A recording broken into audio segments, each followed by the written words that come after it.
할렐루야. 아멘.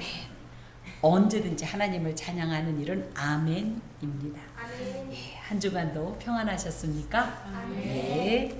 여러분을 배우니 그 야곱이 얘기하죠. 형님 얼굴을 배우니 주님 얼굴을 배우는 것 같이 기쁘다고. 저도 여러분을 뵈니 하나님을 만나는 것처럼 기쁩니다. 여러분 안 기쁜가 봐요. 표정이 영 썩었는데.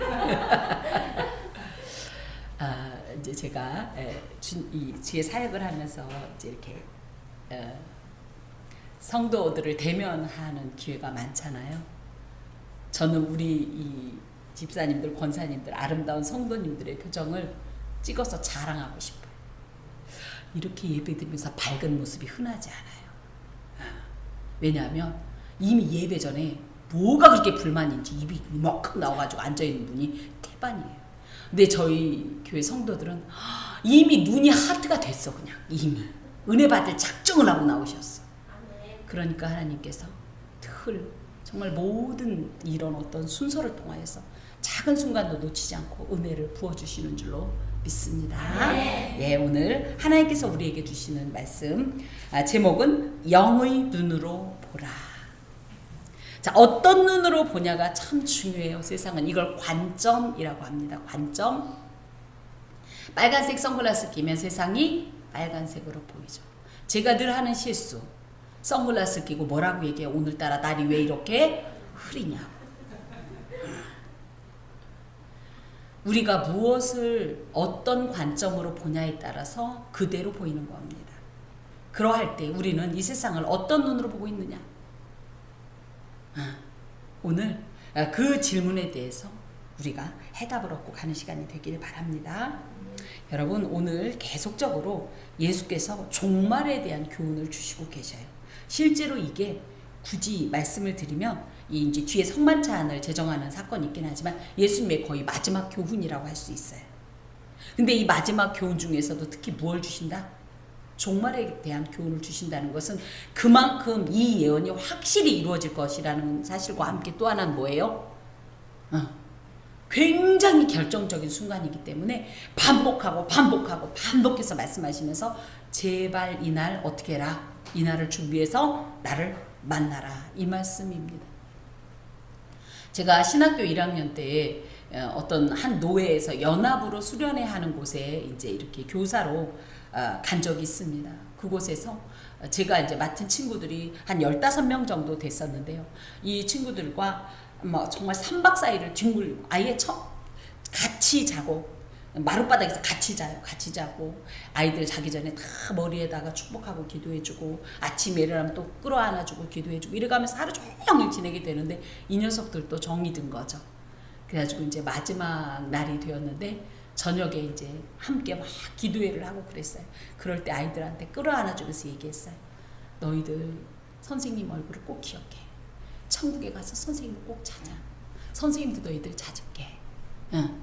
그런데 만약에 누가 안 왔다. 죽을 줄 알아. 제가 누가 한 놈 빠졌다. 죽을 줄 알아. 근데 그 아이들이 죽을까봐 그런지 다 오겠다고 그러더라고. 근데 지금 이 시점에서 좀 고백을 드리는데 전 걔들 이름이 하나도 생각이 안 나요. 그런데 그곳에 가면 알아볼 것 같아요. 우리가 어떻게 사느냐에 따라서 이 약속이 지켜지냐 안 지켜지냐. 그렇기 때문에 하나님께서는 이 예수님께서는 계속적으로 이 종말에 대한 교훈을 주시고 계신데 보통 종말 그럼 우리는 어떤 종말만 생각해요? 그렇죠. 그 우주적 종말에만 관심을 기울여요. 그런데 조금 더 구체적으로 얘기하면 종말은요 이런 우주적 종말과 함께 그랬어요. 알았어요.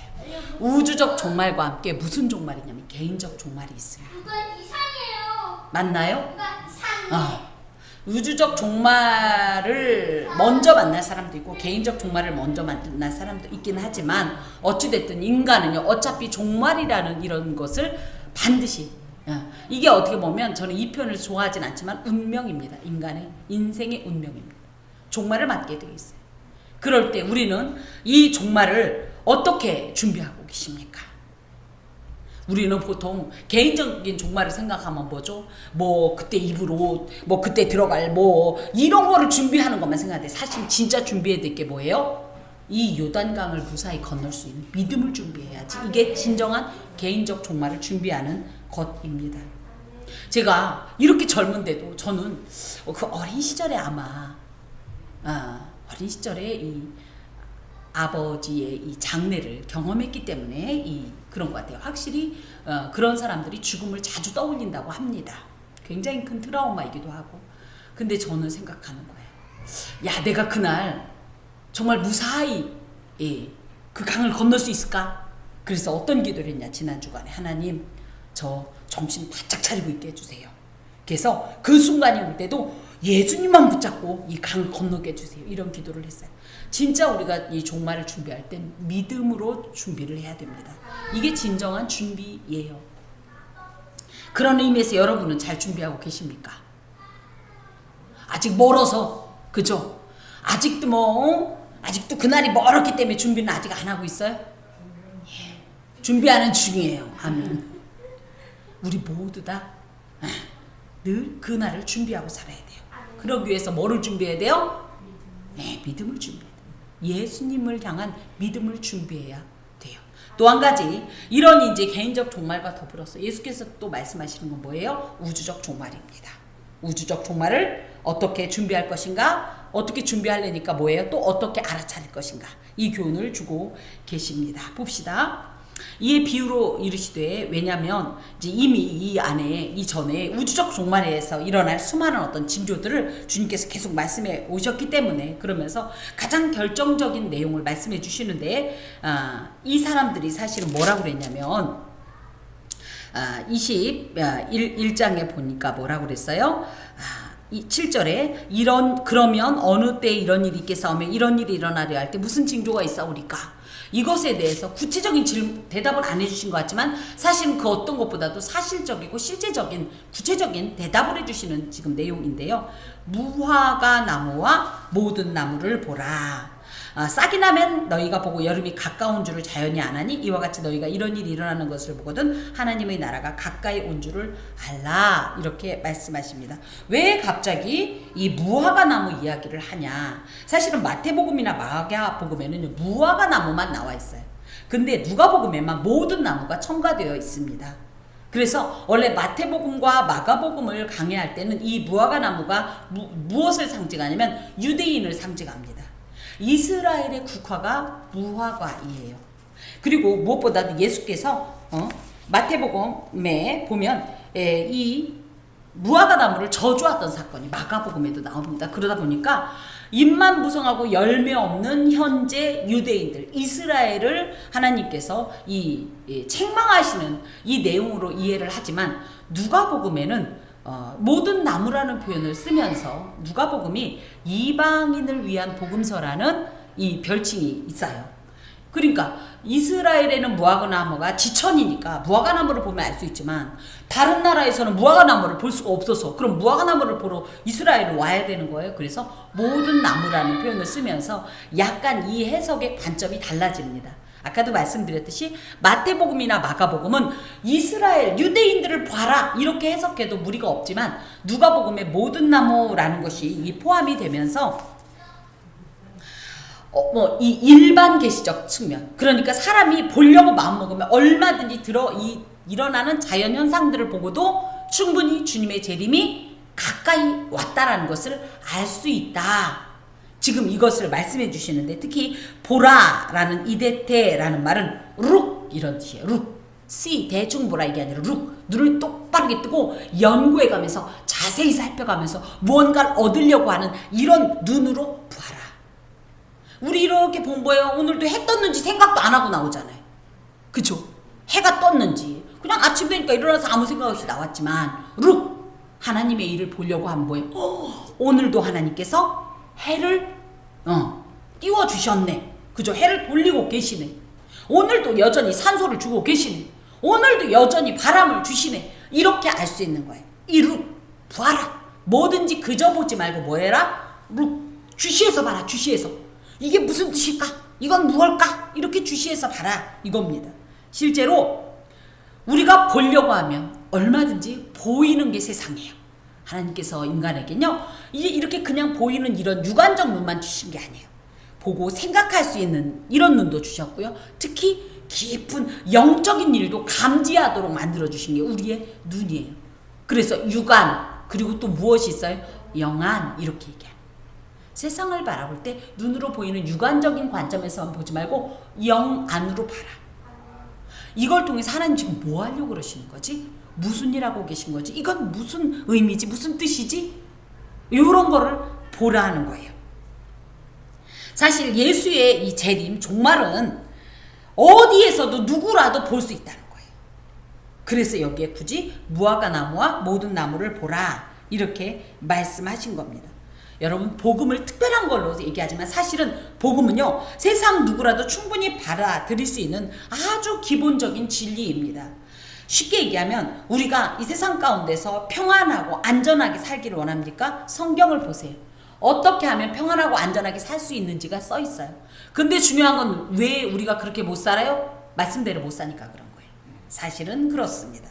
물론 그 안에서 욥과 같은 일이 있고 다니엘의 고난과 같은 일이 있지만 결과적으로는 이것들조차도 하나님께서는 평안과 안전으로 이끌어 주시는 소중한 어떤 하나의 장치인 것입니다. 복음을 너무 어렵게 생각하지 마요. 복음이라는 게 뭐예요?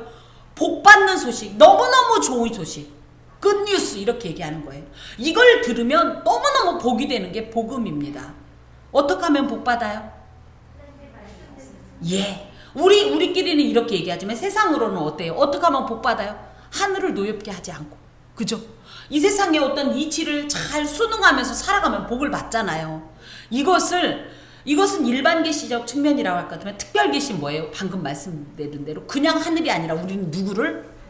하나님의 뜻대로 살고, 이 어떤 이치들을 순하게, 예, 이렇게, 받아들이고 살면 이게 복 아니겠습니까? 복음이 이런 거라는 거예요. 근데 여기에 싹이 나면 너희가 보고 여름이 가까운 줄을 자연히 아나니, 이건 우리나라 측면에서도 사실은 그렇습니다. 나무가 어때요? 겨울에 죽은 것 같죠? 그다 봄이 되면 어떻게 돼요? 파릇파릇 잎사귀가 돋습니다. 그다가 어떻게 돼요? 점점점 잎사귀가 진해지면서 지금이 막 그런 때죠? 이제 뭐를 알 수가 있어요? 아, 여름이 됐구나. 잎사귀만 봐도 알 수 있죠? 근데 이게 여기에는 그냥 여름이 되면 싹이 나면 너희가 보고 여름이 가까운 줄을 자연히 아나니 이렇게 돼 있지만 요게 사실은 이스라엘의 어떤 이런 문화 내지는 자연과 관계돼서는 독특한 어떤 표현입니다. 즉 뭐냐면은 유대인들에게 무화과는요, 계절을 알려주는 나무입니다. 그래서 우리는 뭐예요? 꽃이 피면 개나리가 피면 봄이구나, 진달래가 피면 봄이구나. 여름에 뭐가 펴요? 장미가 피겠고, 그죠? 또 뭐가 피고, 그죠? 뭐 가을이면 국화가 피고, 뭐 겨울에는 또 뭐가 펴요? 겨울에 피는 꽃이 뭐예요? 동백꽃. 예, 이런 식으로 하는데 그 나라는 이렇게 다채로운 어떤 식물도 크게 있지 않을 뿐만 아니라 무화과 나무가 아주 흔하게 있어요. 우리나라로 따지면 소나무처럼 많아요. 우리 어린 시절에 소나무 참 많았잖아요. 소나무처럼 많기 때문에 딱 보면 굳이 이 날씨가 춥고 덥고를 떠나서 딱 보면 지금이 어떤 계절이나를 알 수 있는 것이 무화과 나무입니다. 그런데 여기에 여름이라는 단어에 좀 주목해야 합니다. 여름이라는 단어는 히브리어로 카이츠라는 말이에요. 그리고 또 이 종말이라는 단어도 캐츠라고 해서 이 자음이 같아요. 예를 들어 우리나라가 밤 먹는 밤, 이 밤과 똑같은 단어가 뭐 있죠? 깜깜한 밤, 그죠? 이렇게 하면 우리가 그 밤이라는 단어도 기억하지만 밤이라는 말만 써 있을 때 밤이라는 먹는 음식도 이렇게 떠오르듯이 이 사람들도 여름 그러면 우리가 알고 있는 그냥 썸머로만 아는 것이 아니라 그냥 여름만 아는 것이 아니라 종말이라는 단어가 같이 나오는 거예요. 우리나라 말로 해석이 되니까 여름, 종말이지 걔네들은 똑같이 뭘로 들린다? 여름 내지는 종말로 같이 들리는 거예요. 이해가 가십니까? 이걸 언어 유의적 표현이라고 하는데요. 그래서 이 말을 풀으면 뭐냐? 너희들이 싹이 나면 여름이 가까운 줄 아나니, 이건 무슨 얘기예요? 자연 현상을 보면 충분히 종말이 가까운 줄을 알 수 있다. 지금 이 얘기입니다. 보통 우리나라는 사계절의 순서가 뭘로 시작되죠? 봄, 여름, 가을, 겨울. 그래서 겨울이 되면 어떻게 생각해요? 올해가 끝났다. 그죠? 그런데 이스라엘은 어떠냐면요. 뭐부터 시작되면 가을부터 시작돼요. 계절이. 우리나라는 봄부터 시작되는데. 그래서 이스라엘은 뭐라고 얘기한다? 가을, 겨울, 봄, 여름 되면 한 해가 끝났다. 그렇기 때문에 여기서 여름이라는 표현이 뭐예요? 예, 이 세상에 모든 이 계절이 그야말로 시간이 끝났다. 완성됐다. 마무리됐다. 이렇게 이야기를 합니다. 그래서 유대인들에게 여름이 가깝다는 말은 곧 무슨 뜻이다? 종말이 가깝다는 뜻입니다. 너희들이 자연현상을 보면 충분히 종말이 가까운 것을 알 수 있을 것이다. 이게 지금 여기 지난주에도 우리가 말씀을 받았지만 뭐예요? 이 자연현상을 보면 충분히 때가 됐구나를 감지할 수 있다. 지금 이런 말씀입니다. 그래서 무화과 나무의 상태를 보고 여름이 가까운 것을 알 수 있듯이 이스라엘의 상태를 보면 종말이 가까이 온 것을 알아차려라. 요게 원래는 마태복음과 마가복음에서 얘기했던 무화과 나무 비유입니다. 그래서 제가 여러분에게 누누이 그 말씀을 드렸을 거예요. 그래서 현재 이스라엘의 상태를 봐라. 그러면 때가 언제인지를 알 수 있을 것이다. 이 말씀을 여러 번 강조해서 드렸던 적이 있습니다. 현재 이스라엘이 어떻습니까? 어떻게 될 것 같아요, 여러분은? 안 좋아요. 우리는 겉으로 그냥 이스라엘과 하마스 전쟁 이렇게만 알고 있잖아요. 그런데 그 내용을 이렇게 보니까 그 안에 수많은 음란과 폐역이 있습니다. 출애굽기 32장에 보면 어떤 사건이 나오냐면 금송아지 숭배 사건이 나와요. 그죠? 그런데 그때 어떤 일이 있었어요? 금송아지를 가운데다 놓고 그들이 뭐 했죠? 둥글게 강강 수월래 이렇게 하면서 그 주변을 뛰놀고 막 마시고 난리를 쳤었는데 세상에 하마스전이 일어나는 그 당시에 광야에서 동성애 파티가 이루어졌다고 합니다. 동성 연애자들이 그곳에서 근데 하마스라는 그 사람들이 있는 곳에서 1km 정도밖에 안 떨어진 곳 뻔히 눈에 보이는데 거기서 그 광야에서 이들이 밤새도록 술을 마시고 광란의 파티를 벌였다고 합니다. 그런데 동영상에 훅 찍혔는데 뭐냐면 그 가운데다 무얼 놨냐면요. 커다란 금불상을 가운데다 놓고 둥글게 강강수월래 이걸 했다라고 그 영상을 제가 봤어요. 그래서 이스라엘을 굉장히 많이 연구하던 한 감독님이 와우 현재 이스라엘이 이런 상태다. 그래서 뭡니까? 이들이 지금 현재 영적 상태를 보니까 뭐예요? 하나님이 어떻게 해요? 이스라엘이 패역할 때 하나님이 그동안 어떻게 하셨어요? 심판하셨죠. 그래서 사실은 저희가 육적인 이스라엘의 상태도 늘 보아야 합니다. 그런데 반면에 또 진정한 경건한 자들이 또 이스라엘 한쪽에서 일어나고 있다라고 이야기를 합니다. 그래서 결국 뭐예요? 그날이 되면요, 양과 염소가 나뉘듯이 전적 악인과 하나님 앞에서 온전한 의인들이 나누는 어떤 이런 시대가 오는데 현재 이스라엘이 그 작업이 진행되고 있어요. 그걸 아셔야 됩니다. 그렇기 때문에 여기에 여름이 가까운 줄을 안다라는 얘기는 물론 자연계시를 통해서도 알 수 있지만 이스라엘의 상태를 보고도 알 수 있다. 자, 이와 같이 너희가 이런 일이 일어나는 것을 보거든 하나님의 나라가 가까이 온 줄을 알라. 가까이 온다라는 것은 앵귀스라는 말로 그냥 오는 게 아니라 사실은 하나님의 나라가 완성되는 시점이 지금 곧 임박했다 이 얘기입니다.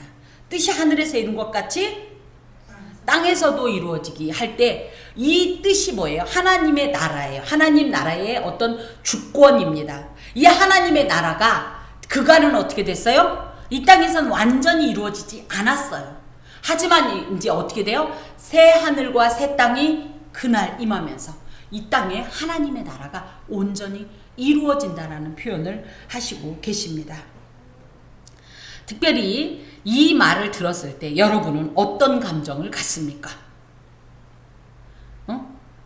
싹이 나면 너희가 보고 여름이 가까운 줄을 자연히 아나니 이와 같이 너희가 이런 일이 일어나는 것을 보면 하나님의 나라가 가까이 온 줄을 알라. 이 표현을 들었을 때 여러분은 어떤 생각이 들어요? 정신 차리겠다. 이건 무슨 얘기예요? 거꾸로 나 지금 정신 안 차리고 있었다 그 얘기죠. 이 세상의 종말은요 이중성을 갖고 있습니다. 뭐예요? 첫 번째는 하나님을 알지 못하는 이들에게는요, 무서운 심판과 형벌의 날이에요. 그래서 두려움과 공포의 날이에요. 절망의 날이에요. 완전한 멸망이 선포되는 날이기 때문에 죽는 날입니다. 그런데 반면 하나님을 믿고 그 뜻대로 부르심을 받은 자들에게 이 날은 어떤 날이에요? 영광과 기쁨의 날이고 보상의 날입니다. 상 받는 날입니다. 위로받는 날입니다. 새로워지는 날입니다. 정말로 행복한 날입니다. 완전한 안식으로 들어가는 날입니다. 그렇다고 칠 것 같으면 예수의 재림에 대해서 어떻게 생각하냐에 따라서 우리의 신분을 밝힐 수가 있습니다. 주님이 지금 이곳에 오십니다. 야, 진짜로 딱 생각을 해봐요. 주님이 지금 오십니다. 그랬을 때 여러분 어떤 마음이 들어요? 큰일 났다. 나 아직 아닌데 하나님 내일 오시면 안 돼요? 이런 마음이다. 빨리 엄지발가락을 들어보세요. 그럼 뭐예요? 우리가 어디에 속해 있는지를, 지금 나의 영적 상태가 어딘지를 딱 알 수가 있어요. 근데 오늘도 오면서 왕 권사님 또 가시는 얘기 하시네. 제가 얼마나 종말론이 강해졌는지를 알았어요. 저희 왕 권사님이 늘 당신의 개인적 종말을 준비하세요. 오늘은 또 어떤 특별한 말씀을 해주셨냐? 돈벌이가 끝나면 1년만 딱 살다 가야 된다는 거예요. 자식들한테 폐를 끼치면 또 안 된다네. 근데 저희가 물론 뭐 100%는 아니지만 왕 권사님이 그동안 이루신 일들이 있기 때문에 뒷 감당을 해드릴 수가 있는데도 당신은 안 된대요. 자식들한테 폐를 끼치면 안 되니까 돈벌이가 딱 끝나면 1년 만에 그만두신대요. 늘 이 종말론적인 사상을 늘 주입시키기 때문에 가만히 생각하니까 제가 종말 하는 것 같은데, 어떻게 왕 권사님 지금 주님 오시면 아멘이십니까? 아유, 아직 엄지발가락 들고 계시군요. 아이고야. 1년 동안 어떻게 바짝 노력해가지고 주님 오시는 시간에 이제 됐어요. 지금 전화하시려고. 예. 사실은 우리가 하나님 앞에서 어떻게 완전해요? 그죠? 아무리 우리가 한들 1년 동안 하나님 앞에 의롭게 사는 것도 있지만 그에 못지않게 그것보다 몇백 배, 몇천 배, 몇만 배 죄 짓고 사는 거 생각하면 저는 빨리 나쁘지 않다고 생각해요. 이걸 다른 뜻으로 듣지는 마세요. 우리는 늘 부족합니다. 하지만 그때 우리가 믿고 하나님 앞에서 믿고 설 수 있는 이 근거가 뭐예요? 아멘. 우리는요, 이렇게 살아도 저렇게 살아도 늘 부족합니다. 여러분, 정말 제가 보기에도 여러분은 너무너무 신실하고 착실하고 정말 최선을 다해서 성실하게 살아왔습니다. 그래도 하나님 앞에는 늘 부족해요. 그죠? 하지만 하나님께서는요, 이런 부족한 우리를 보지 않고 누구를 본다? 예수를 보기 때문에 저기요, 제가 왔는데요, 하나님 어떻게 제가 그동안 죄를 많이 짓고, 그럴 때 뭐라고 하신다? 그러니 내가 봐도 너 죄 너무 많아. 왜 여기 왔냐? 저 밑으로 떨어질 것이지. 이러지 않고 어떻게 하신다? 아니야. 이미 내 아들 예수가 너를 위해서 2000년 전에 이 모든 일을 다 책임진다고 당신 본인 몸을 바쳤어, 죄에.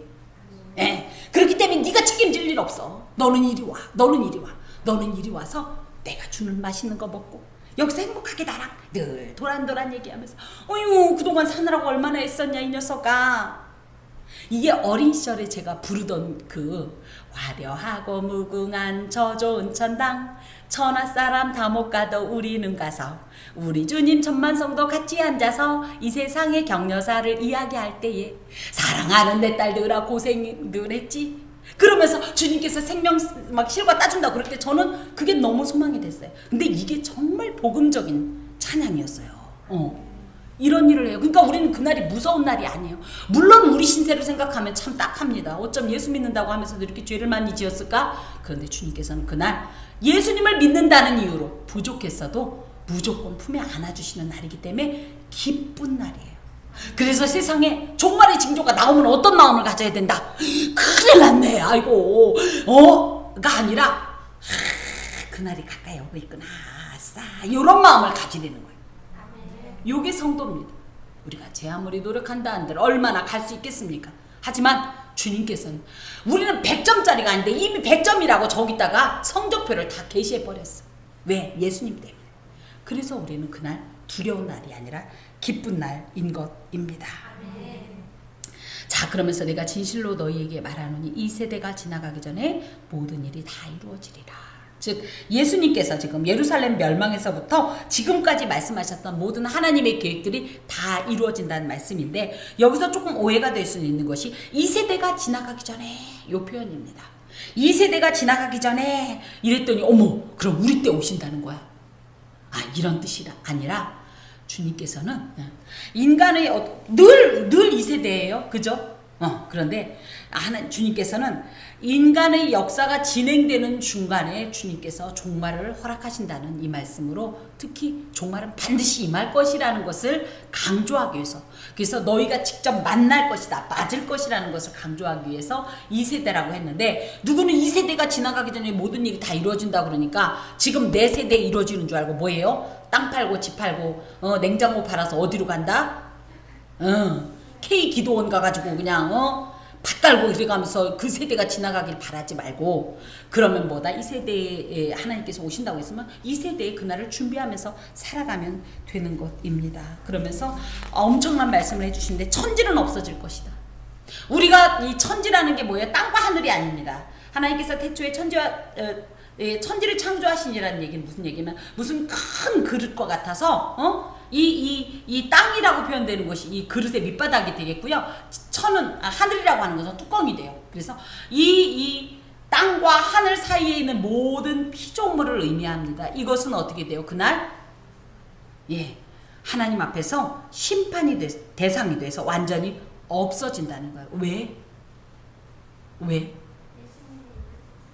죄 때문에. 죄에 물들었기 때문에. 이 죄에 물든 것은 거룩한 하나님 나라에 합당하지 않기 때문에.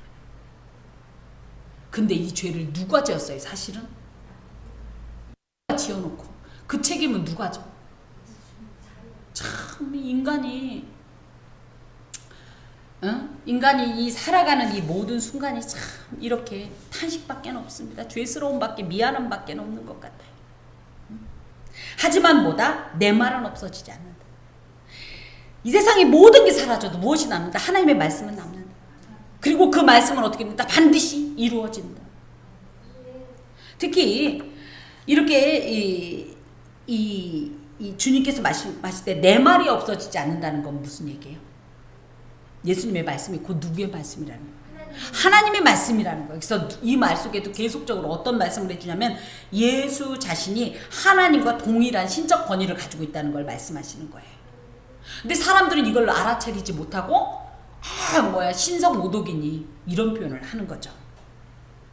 여러분, 다시 한번 질문합니다. 이렇게 예수께서 말씀하신 대로 천지는 다 없어지지만 주님의 말씀은 반드시 남아서 역사하는 것을 믿습니까? 아멘. 그런 의미에서 진짜 심판이 있다는 걸 믿어요? 아멘. 종말이 온다는 걸 믿습니까? 아멘. 왜 아멘 안 하는 분이 두 분이 계세요? 안 믿겨지는 거예요? 아니면 귀찮은 거예요? 반드시 믿어요. 그래야 삶이 달라져요. 우리가 소위 말하는 이 종말, 개인적이었건 우주적이었건 종말이 있다는 생각을 하는, 그죠? 내일 그 종말이 온다고 생각하면 오늘이 어떨까요? 엄청나게, 그죠? 아끼면서, 세월을 아끼면서 최선을 다해서 의롭게 살려고, 선하게 살려고 몸부림칠 거예요. 그런 측면에서도 이 종말을 인식하고 사는 삶은 굉장히 중요합니다. 그러면서 이제 무슨 말씀을 해주시냐면, 이런 종말의 시기에 너희들이 준수해야 될 실제적인 행동 지침을 말해주면, 첫 번째, 스스로 조심하라. 스스로 조심하라 라는 얘기는 무슨 얘기예요? 너희 자신에게 어떤 일이 일어날 수 있다. 넘어질 수 있는 일이 있다. 나는 절대 그런 일이 없어라고 아무도 얘기 못한다는 거예요. 그래서 스스로에게 일어날 수 있는 이런 실족의 가능성을 늘 기억하고, 이런 일이 발생하지 않도록 언제나 내가 경계를 더 세워야 된다는 말씀입니다. 마음이 순식간에 무너진다는 거예요. 마음 무너지면 다 끝난 거예요. 근데 이런 일이 있었다 없었다? 성경에 노아가 뭐라고 그랬어요? 당대의 의인이라. 하나님께 엄청 칭찬받던 사람인데 이 사람이 결국은 무슨 일을 해요? 본인의 의지가 있었건 아니었건 그 사람이 술에 취한 탓에 어떤 일을 합니까? 또 롯은 어떻습니까? 롯도 결국은 뭐예요? 술에 취했잖아. 그래서 무슨 일 했어요? 딸들하고 이 간음을 해가지고 이게 손주인지 자식인지 몰라. 자기 딸이 자기 아이를 낳아서 아들들을. 근데 모압과 암몬이 결국은 이스라엘과 어떤 관계가 됩니까? 대적이 돼서 끊임없이 이스라엘을 괴롭히는 이런 원수의 관계가 됩니다. 절대 우리 자신은 난 괜찮아, 나는 그러지 않을 거야 라고 자신 못한다는 거예요. 그래서 늘 마음에 이 경계를 더해야 된다는 말씀입니다. 특히 하나님과의 교제를 단절시키기 위해서 부단히 애쓰고 노력하는 사탄의 세력과 맞설 수 있어야 돼요. 그래서 어떻게 해야 돼요? 경건으로 무장해야 돼요. 우리한테 트집 잡지 못하게 해야 돼요. 사탄이 우리를 트집 잡지 못하게 해야 돼요. 근데 우리는 이미 트집이 잡힌다 안 잡힌다. 전 오늘도 잡힌 거예요. 참회 기도를 하는데 어제 했던 행동들을 생각하니까 아고 내가 또 이렇게 되는 거예요. 그래서 어떻게 된다? 경건으로 완전히 무장하고, 완전히 옷 입고 정신 똑바로 차리고 살지 않으면 어떻게 된다? 이 수많은 믿음의 선조들이 넘어졌던 어떤 그런 선례들처럼 우리도 넘어질 수 있으니 그러지 않도록 늘 조심하라는 말씀입니다. 특히 여기 보니까 너희는 스스로 조심하라 라는 표현에는 제자들에게 말씀하시는 거예요. 제자들에게. 예수님의 제자니까 얼마나 대단한 것 같아요. 그런데 아니라는 거예요. 제자 아니라 누구라도 얼마든지 넘어질 수 있으니 조심해라. 저는 그래서 이 생각도 해봤어요. 사탄이 공격하니까 우리가 맨날 방어만 하는데 사탄을 공격할 수는 없을까? 우리는? 왜 쥐만 맨날 공격해? 여러분 어떻게 생각해요? 왜 우리 맨날 당하기만 해? 왜 맨날 이렇게만 해야 돼? 우리도 공격을 해야 될 거 아니에요? 공격하고 싶어요? 안 하고 싶어요? 너무 착한 분들이 또 많아서 전 공격은 성향이 안 맞아요. 저는 공격하고 싶어요. 이것을 그냥 당장 어떻게 하고 싶은데 그럼 뭘로 공격할까? 네. 근데 저는 거꾸로. 물론 말씀이 아멘입니다만은 이 말씀이 이 한 올 한 올이 된 경건의 옷으로. 그래서 뭐예요? 마귀가 쿡 찔러도 팅 웃기고 있네. 내가 쓰러지나 봐라. 쿡 찔러도 야 봐라 찔리나 봐라. 내가 하나님 앞에 얼마나 똑바로 내기 그냥 이런 거 하고 싶어요. 이런 걸 할 수 있었으면 좋겠어요. 여러분도 아멘이십니까? 전 제발 좀. 그래서 마귀가 아무리 찔러도 핑 웃기고 있네. 그런 꼭 전 이것 좀 해보고 싶어요. 마귀한테 꼈다니. 그런데 마귀가 야 너 저번에 그랬지 그럼 어떻게 알았어? 이것만 하고 있으니까 아주 그냥 이것이 나를 너무 그냥 우습게 보는데 그냥 이번에 아주 마음 먹고서 그냥 아주 한번 그냥 공격을 한번 해봐야 되겠는데 그냥. 자, 또 한 가지는 뭐예요? 스스로 조심하지 않으면 어떻게 되냐? 방탕함, 술 취함, 생활의 염려로 마음이 둔해진다는 거예요. 자, 방탕함이라는 건 완전히 저기가 된 거예요. 이거 뭐라 꽐라라고 하나? 완전히 너무 취해서 어질 빙글 그런 사람 어떻게 한 손으로 통 밀어도 어떻게 되죠? 픽 쓰러져요. 여기에 이제 술이라는 표현이 있는데 이건 거꾸로 얘기하면 뭐예요? 성령 충만하지 않으면 이런 뜻이에요. 성령 충만하지만 어떻게 돼요? 세상의 여기에도 돼 있죠? 세상의 어떤 염려와 근심과 걱정으로 취해가지고 흔들흔들 건들건들하니까 마귀가 힘들 것도 없어. 그냥 살짝 이 손가락으로 톡 쳤는데 픽 쓰러져서 마귀가 당황할 거예요. 이렇게 쉬웠나? 그러지 않도록 늘 조심하라. 또 술 취함과. 그래서 술 취했다는 건 매대라는 얘기로 이제 만취한 상태라는 얘기인데 이런 방탕 또 술 취함은 성령 충만과 대조되는 세상적인 어떤 쾌락 내지는 관심 또 어떻게 보면 이 세상이 주는 모든 이런 인생의 고단한 근심들 염려들에 취해서 흔들릴 수밖에 없는 이런 상태가 되지 않도록 해야 된다. 특히 생활의 염려라고 메림나라는 표현인데요. 이 염려라는 표현의 메림나는 뭐예요? 이 염려가 나를 다른 방향으로 이끌어간대요. 그러니까 그냥 걱정하는 게 아니라 이 걱정이 결국은 뭐예요? 나의 생각과 내가 생각이 끌려가면 내 몸도 끌려가고 삶도 끌려가게 만든다는 거예요. 여러 가지 생각으로 마음의 근심과 걱정에 이끌려서 전혀 다른 방향으로 가게 한다는 거예요. 전혀 다른 방향이라는 건 뭐예요? 원래는 누구에게로 가야 돼요? 예수님께로 하나님께로 가야 되는데 생활과 너무 생각이 많아서 예수님께로 가는 이 길을 벗어나서 다른 길로 쫓아간다는 거예요. 그러다 보면 마음이 세상의 염려와 근심으로 인해서 주님을 맞이할 준비를 하지 못하는 상태가 된다라는 겁니다.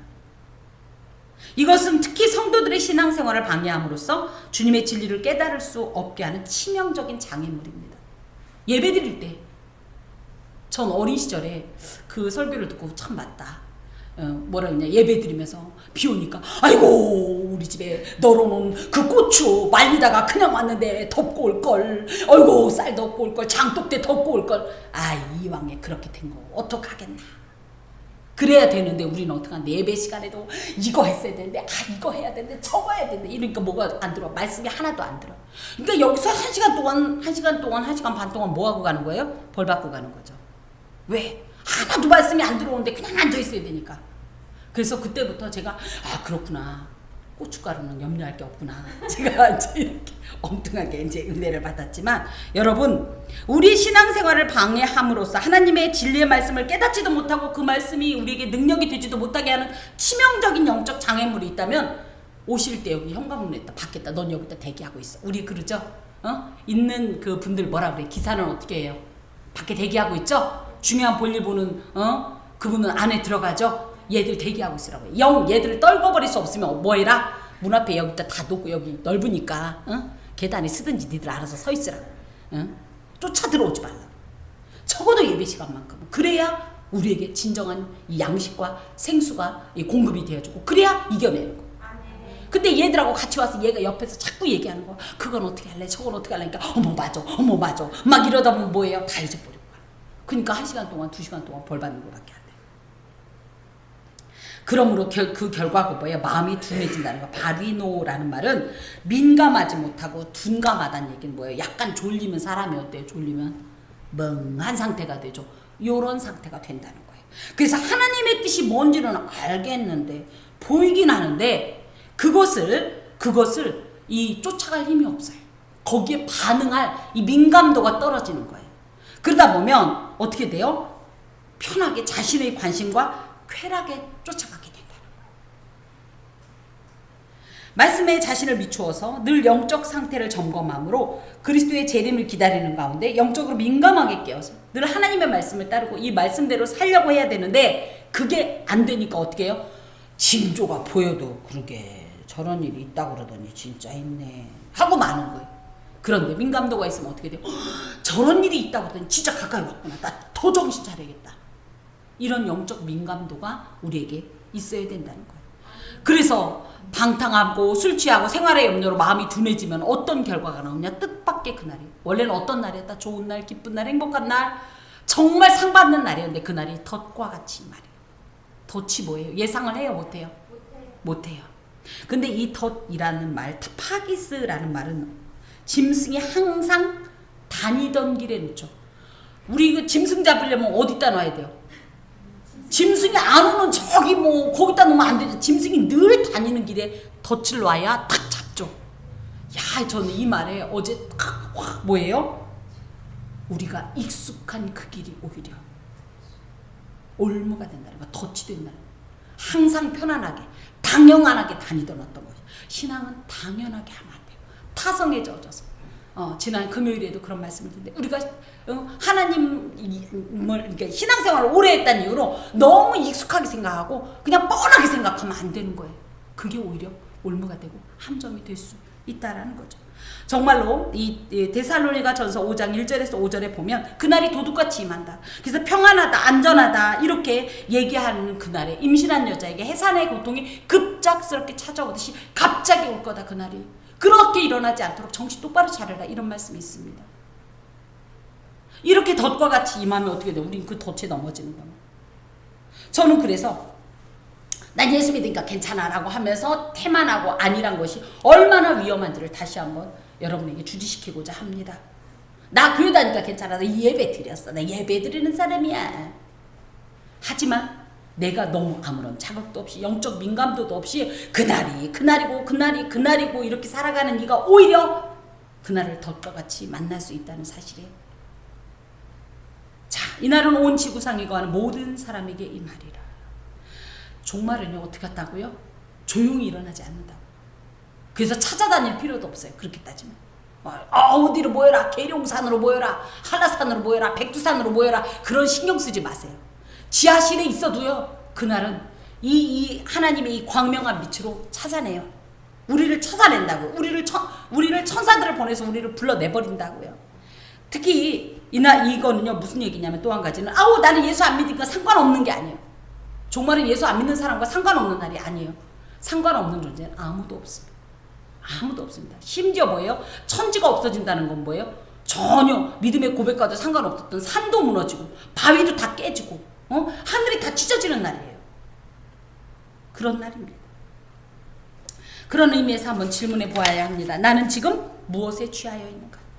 성령 충만한가? 예수께 취해 있는가? 말씀에 취해 있는가? 하나님께 취해 있는가?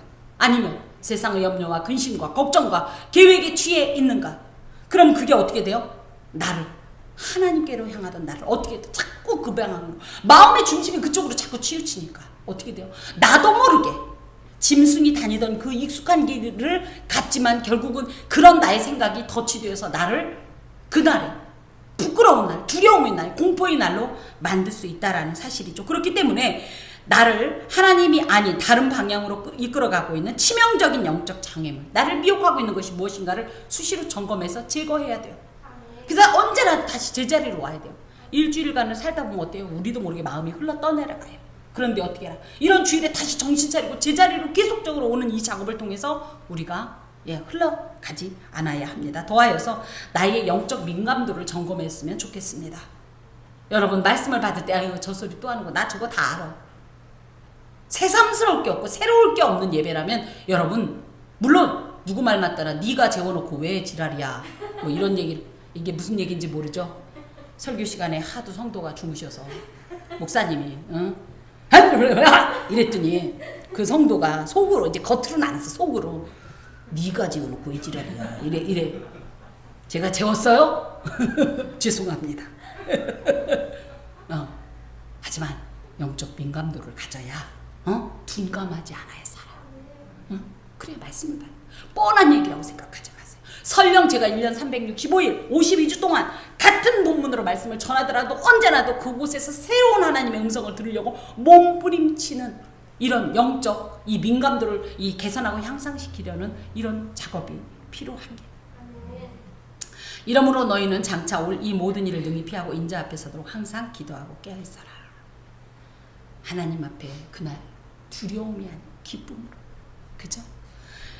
나의 사랑하는 친구이지만 예수님을 안 믿던 사람은 그날 어떤 일이 있어요? 아이고 나 죽네. 그야말로 아이고우. 뭔 얘기인지 아세요? 간다. 나는 간다. 아이고. 아이고 하는 아이고. 하지만 나는 어때요? 나는 설령 나의 누군가는 아이고일지 모르지만 나는 주님을 만날 때 어떻게 할까요?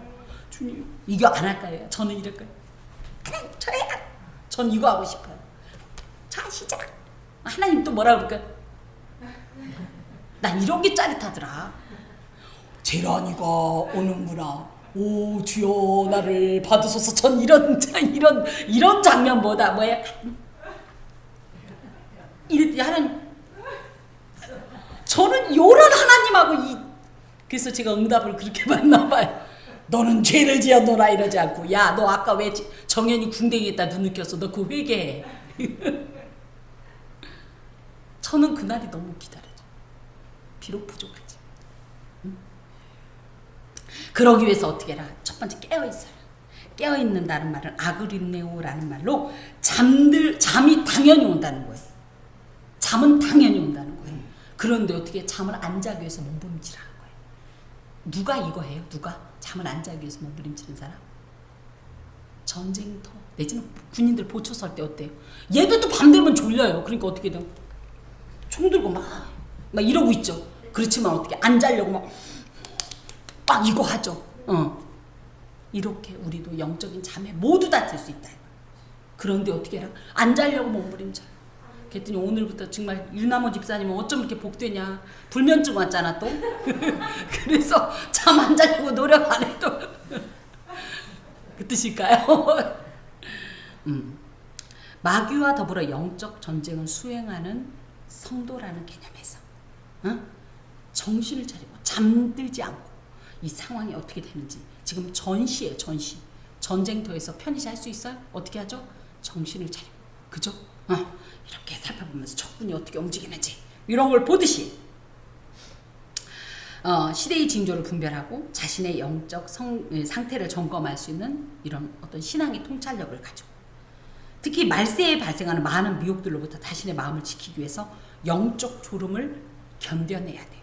깨어있으려고 몸부림을 치라는 얘기예요. 제가 책을 좋아하니까 어렸을 때 밤을 새워 무언가를 했다. 이게 너무 로망인 거예요. 밤을 새워 무언가를 뜬 눈으로 밤을 지샜다. 이런 표현이 너무 멋있는 거예요. 그래서 저도 뜬 눈으로 밤을 새우려고 하루는 마음을 먹었어요. 20살 때. 잠이 쏟아지는데요. 또 앉아나 있나 또 누웠어요. 누웠는데 잠이 쏟아지는데 내가 뜬 눈으로 밤을 지새웠다는 이 전설을 기록하기 위해서 라디오를 틀어놨어요. 라디오. 와, 라디오 소리가요. 자장가 소리가 돼가지고요.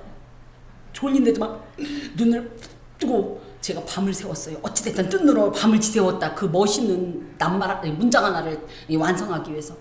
그 다음날 죽을 뻔했어요. 다시는 뜬 눈으로 밤을 안 새우려고 노력을 했지만 사실은 이게 뭐예요? 영적으로 깊은 잠에 빠지지 않게 해서 몸부림을 치면서 살아야 된다는 얘기입니다. 그러기 위해서 뭐 해야 된다? 항상 기도해요. 항상 기도해요. 기도는 하나님과의 친밀도를 상징해요. 얼마나 친하냐. 친한 사람이 할 얘기가 많죠. 안 친한 사람 둘이 붙여놓고 자 2시간 동안 얘기하세요. 그럼 어떻게 돼요? 아유, 차라리 나를 일을 시켜라. 그렇죠? 친하면 어떻죠? 어머 우리는 이렇게 얘기를 해도 끝이 없어. 그죠? 이게 하나님과 이야기하는 이 성도의 이 기도의 태도인데요. 하나님과 교통하는 관계가 늘 지속되면요. 어때요? 하나님, 저거 왜 이러는 거예요? 저 이스라엘 저러는데 뭐예요? 저거. 그거지 않냐?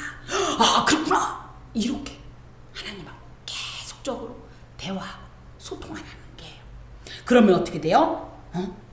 마귀가 하는 것도 보이고 내가 했던 것도 보이고 그러면서 계속적으로 있다 보면 덜 깨어있게 돼요. 그러면서 스스로 조심해서 방탕함과 술 취함과 생활의 염려로 둔하여져서 그날을 덫과 같이 만나는 일은 없을 거다. 그러면서 예수께서 낮에는 성전에서 가르치시고 밤에는 나가 감람원이라는 산에서 쉬시니 지금까지의 이 말씀이요. 이제 예수님의 공생애가 사실은 끝나는 시점입니다. 사실 예수께서 십자가에 못 박히시기 전 마지막 시간을 어떻게 보내셨는지 월요일은 이랬다, 화요일은 이랬다 이건 없어요. 근데 이제 대체적으로 이제 볼 때는 예수님께서 주일에 예루살렘에 나귀를 타고 입성하신 사건, 그 다음에 뭐예요? 성전 정화 사건 월요일에 또 화요일부터 감람산 강화라고 해서 쭉 해주시고요. 요 날까지가 요때까지가 그게 뭐예요? 지금 36절까지가 화요일까지 있었던 사건입니다. 그리고 수요일은 뭘 하셨는지 몰랐는데 여기에 나와 있는 거예요. 감람원이라 하는 산에서 쉬시니. 그래서 개인적으로 아마 이렇게 정리할 일들이 있어서 쉬시지 않았나 이렇게 얘기를 하고 있고요. 그리고 이제 목요일 날 뭐예요? 성만찬 제정 사건이 이제 일어나는 겁니다. 그리고 났는데 그런데도 많은 백성들은 이 말씀이 너무너무 이들에겐 꿀같고 갈망되는 말씀이니까 이른 아침부터 하나님의 말씀을 예수님의 말씀을 들으려고 성전에 나아갔다 이렇게 기록하면서 예수님께서 공생애를 통하여서 증거하셨던 모든 교훈이 마무리가 됩니다.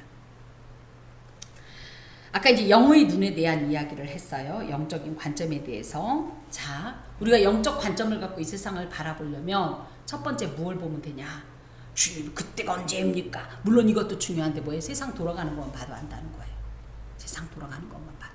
일반 계시적 측면이라고 합니다. 일반 누가 봐도 지금은 어떻다. 앞으로 세상이 5만 년 갈 것 같아요? 아니면 조만간 무너질 것 같아요? 그냥 믿음 없이 봐도. 무너져야 살지 않겠어요? 너무 힘들지 않아요? 6월 달에 31도가 뭡니까? 6월 초에. 뭔가 이상하잖아요, 지금. 뭔가 지금, 예. 그리고 사람들은 먹을 건 풍부해졌지만 뭐가? 영적으로 공허해져서 뭐예요? 자꾸 마약하고 술 먹고. 우리 어린 시절에 술 먹고 담배 피던 이런 시절과는 지금 차원이 달라요. 마약도 얼마나, 왜 그래요? 지금. 허해서 그래요. 바깥구는 채울 수 없는 이 공간이 안 채워져서 그래요. 그러니 그것 때문에 어떻게 돼요? 죄가 더 이상 입에 거론할 수가 없는 이런 끔찍한 죄가 지금 만연하죠. 이것만 봐도 뭐예요? 그래서 얘기하는 거예요. 말세네, 말세야.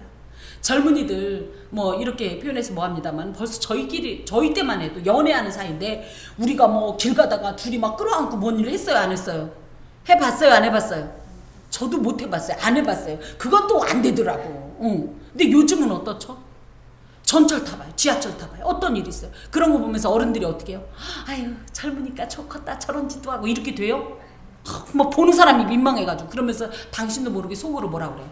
말세다. 그죠? 이것만 봐도 알 수 있다는 거예요. 그런데 또 하나님의 뜻을 알 수 있는 것은 무엇이에요? 아까도 얘기했듯이 이스라엘을 보는 겁니다. 그럼 오늘부터 다 이제 이스라엘, 이 하마스 전쟁 다 보라. 예, 여러분 여기서 하나 더 갑니다. 육적 이스라엘도 있어요. 하지만 무슨 이스라엘이 있어요? 영적 이스라엘이 있습니다. 영적 이스라엘은 뭐예요? 교회. 요즘 교회가 교회입니까? 죄송해요, 이렇게 표현해서. 물론 하나님 앞에서 정말 신실하게 행하지만 그렇지 않은 곳들도 있어요. 그런데 저는 그런 교회를 목회하는 이 리더도 잘못이지만 그것을 믿음 없이 짐짓 따르는 성도들에게도 분명히 하나님께서는 질문하실 거라고 생각합니다. 내가 그렇게 너한테 그렇게 얘기했니? 이것도 안 봤니? 너 문맹이니? 저는 그래서 육적 이스라엘도 봐야 되지만 무엇을 봐야 된다? 영적 이스라엘은 교회와 성도의 삶을 보십시오. 우리에게 무슨 믿음이 있습니까? 그래서 주님께서 그러냐, 내가 너네들 보러 다시 왔을 때 너희 중에 믿는 사람을 찾겠니? 진짜 믿는 이가 있겠니? 예전에는 어땠어요? 우리 믿음의 선조들은요, 주님을 위해서 목숨도 버렸어요.